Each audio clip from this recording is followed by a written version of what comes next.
वो उनको उनकी गाड़ी पर लेकर गए, उनकी गाड़ी के अंदर पुलिस बैठी थी, उनको लेकर गए।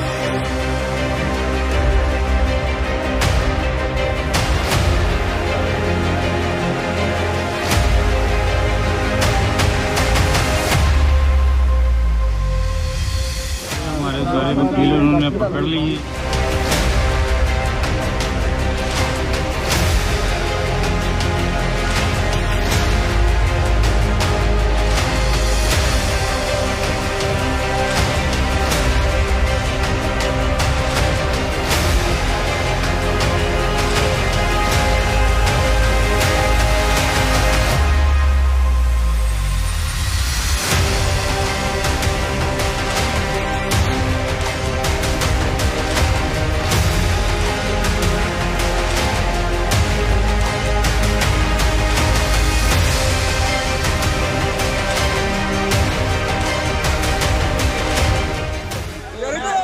कौन हो यार? आप कौन? आप क्या रोक रहे हैं ना? रोक हाई कोर्ट के ऑर्डर को हमारे पास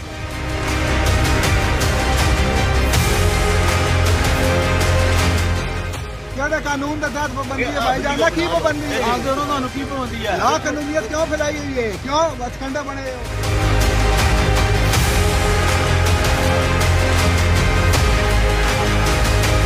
प्राइवेट बंदे ना कुछ कर रहे हो प्राइवेट बंदे ना